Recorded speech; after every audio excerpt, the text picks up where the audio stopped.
بسم اللہ الرحمن الرحیم۔ حضور صلی اللہ علیہ وآلہ وسلم نے زندگی بھر اذان کیوں نہ دی؟ آپ کی زندگی فضول ہے اگر آپ نے یہ واقعہ نہیں سنا ہے تو۔ آپ نے لوگوں سے سنا ہوگا کہ نبی صلی اللہ علیہ وآلہ وسلم نے ساری زندگی نماز کے لیے اذان نہیں دی۔ وہ کون سی وجہ تھی جس کی وجہ سے نبی کریم صلی اللہ علیہ وآلہ وسلم نے اذان نہیں دی؟ کیا یہ حقیقت ہے؟ آئیے ہم لوگ جانتے ہیں کہ کیا وجہ تھی۔ الحمدللہ رب العالمین، الصلاۃ والسلام علی سید الانبیاء والمرسلین۔ میرے عزیز بھائیوں اور بہنوں، آج ہم ایک ایسا سوال سننے جا رہے ہیں جو بظاہر چھوٹا ہے لیکن اپنے اندر عقیدے، ادب اور حکمت کا سمندر رکھتا ہے۔ وہ سوال یہ ہے کہ نبی کریم صلی اللہ علیہ وآلہ وسلم نے پوری زندگی اذان کیوں نہیں دی؟ حالانکہ اذان وہ آواز ہے جو زمین سے آسمان تک جاتی ہے اور وہ اعلان ہے جو ایمان کو تازہ کر دیتا ہے۔ اس کے پیچھے ایک وجہ نہیں بلکہ امت کی تربیت، تواضع اور رسالت کی عظمت چھپی ہوئی ہے۔ پہلے کچھ اذان کی فضیلت حدیث کی روشنی میں سنیں۔ حضرت عمر بن عبداللہ رضی اللہ تعالیٰ عنہما سے روایت ہے کہ رسول اللہ صلی اللہ علیہ وآلہ وسلم نے ارشاد فرمایا کہ مؤذن کی آواز جہاں تک پہنچتی ہے وہاں تک اس کی مغفرت کر دی جاتی ہے۔ ہر جاندار اور بے جان اس کی مغفرت کی دعا کرتے ہیں۔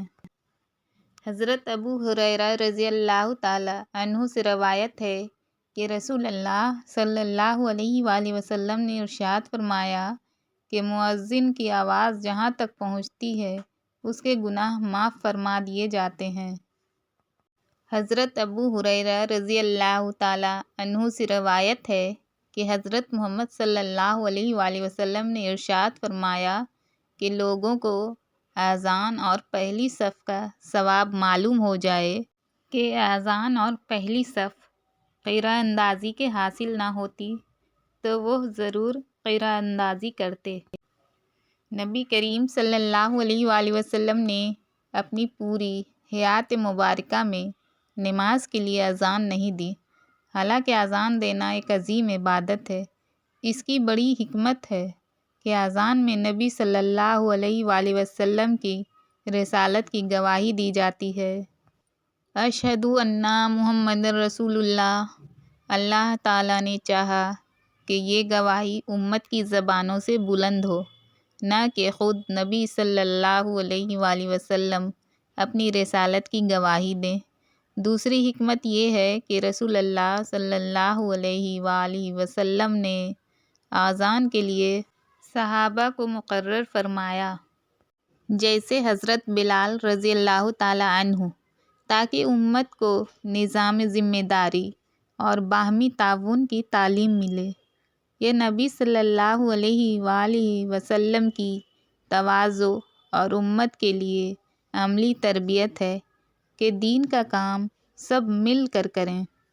آپ صلی اللہ علیہ وآلہ وسلم نے عملی طور پر یہ سکھایا کہ دین کے کام ایک ہی شخصیت پر موقوف نہ ہوں بلکہ امت کے افراد بھی ذمہ داریاں سنبھالیں۔ نبی صلی اللہ علیہ وآلہ وسلم پر اذان دینا حرام یا منع نہیں تھا، لیکن اللہ کی حکمت سے آپ صلی اللہ علیہ وآلہ وسلم نے یہ فریضہ اپنے صحابہ کو سونپا۔ حضرت ابو ہریرہ رضی اللہ تعالیٰ عنہ سے روایت ہے کہ رسول اللہ صلی اللہ علیہ وآلہ وسلم کے ساتھ حضرت بلال رضی اللہ تعالیٰ عنہ نے اذان دینے کھڑے ہوئے۔ جب اذان دے چکے تو رسول اللہ صلی اللہ علیہ وآلہ وسلم نے ارشاد فرمایا، جو شخص یقین کے ساتھ ان جیسے کلمات کہے جو مؤذن نے اذان میں کہے تو جنت میں جائے گا۔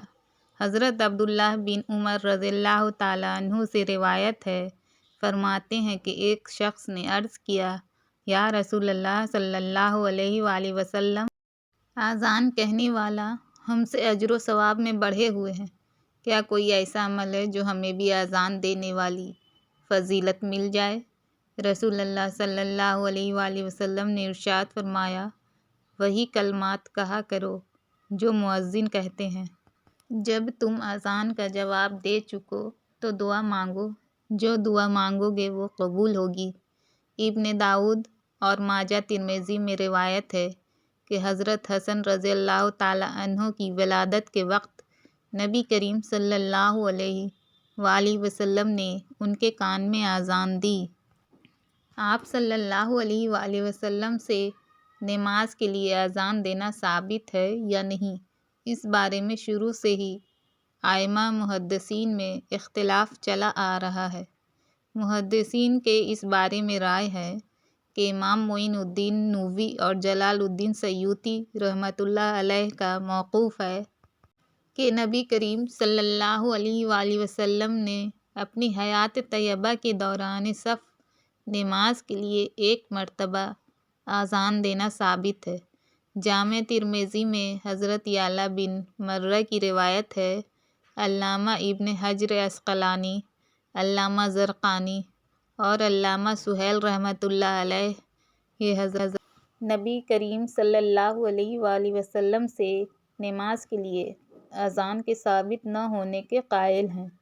اسلام میں ابتدائی دنوں میں ایک مسئلہ سامنے آتا تھا کہ نماز کے وقت سب مسلمانوں کو ایک ساتھ کیسے بلایا جائے۔ کبھی خود اندازہ لگا کر لوگ آ جاتے اور کبھی پیغام بھیجتے۔ ایک دن صحابہ نے مشورہ کیا کہ نماز کے لیے اعلان کا طریقہ کیا ہو۔ کسی نے کہا کہ آگ جلا کر اشارہ کیا جائے، مگر یہ یہودی لوگ کرتے تھے۔ کسی نے کہا ناقوس بجایا جائے، جو کہ عیسائی کرتے تھے۔ کسی نے کہا سینگ پھونکا جائے، مگر یہ مشرکین کا طریقہ تھا۔ رسول اللہ صلی اللہ علیہ وآلہ وسلم سب کی باتیں خاموشی سے سنتے رہے اور دل میں سوچ رہے تھے کہ ایسا اعلان ہو جو صرف مسلمانوں کا ہو۔ اسی رات حضرت عبداللہ بن زید رضی اللہ عنہ نے ایک عجیب خواب دیکھا۔ ایک نورانی شخص ہاتھ میں ناقوس لیے کھڑا ہے۔ انہوں نے پوچھا، بیچو گے؟ تو اس نے کہا کہ کیوں؟ عبداللہ بن زید نے کہا، ہم نماز کے لیے لوگوں کو بلانے میں اس کا استعمال کریں گے۔ اس شخص نے کہا، کیا میں تمہیں اس سے بہتر چیز نہ بتا دوں؟ پھر اس نے آسمان کی طرف چہرہ اٹھایا اور وہ کلمات پڑھنے لگا جو لوگوں کے دلوں کو ہلا دیتے تھے۔ انہوں نے وہی لفظ پڑھا جو اذان میں دی جاتی ہے۔ حضرت عبداللہ بن زید وہ کلمات سنتے رہے اور پھر گھبرا کر نیند سے جاگے اور صبح ہوتے ہی حضور کی خدمت میں حاضر ہوئے۔ جب انہوں نے خواب سنایا تو حضور صلی اللہ علیہ وآلہ وسلم کا چہرہ نور سے بھر گیا اور آپ نے فرمایا کہ یہ سچا خواب ہے۔ تم بلال کو یہ کلمات سکھاؤ، کیونکہ اس کی آواز بلند اور دل میں اتر جانے والی ہے۔ حضرت بلال کو بلایا گیا۔ جب وہ پہلی بار مسجد نبوی کی بلند جگہ پر کھڑے ہوئے اور اذان کے الفاظ ادا کیے تو مدینے کی فضاؤں میں ایسا سکوت ٹوٹا کہ گھروں کے دروازے کھلنے لگے۔ لوگ حیرت سے گھر کے باہر نکلتے، کچھ روتے ہوئے آسمان کی طرف دیکھتے کہ یہ کیسی نورانی آواز ہے جو دل میں اتر رہی ہے۔ حضور صلی اللہ علیہ وآلہ وسلم یہ منظر دیکھ رہے تھے اور فرما رہے تھے کہ یہی اسلام کی پہچان بنے گی، یہی امت کی نشان ہوگی، یہی صدا زمین سے آسمان تک جائے گی۔ کچھ دیر بعد حضرت عمر رضی اللہ عنہ آئے اور اذان کی آواز سن کر جذبات سے بھر گئے۔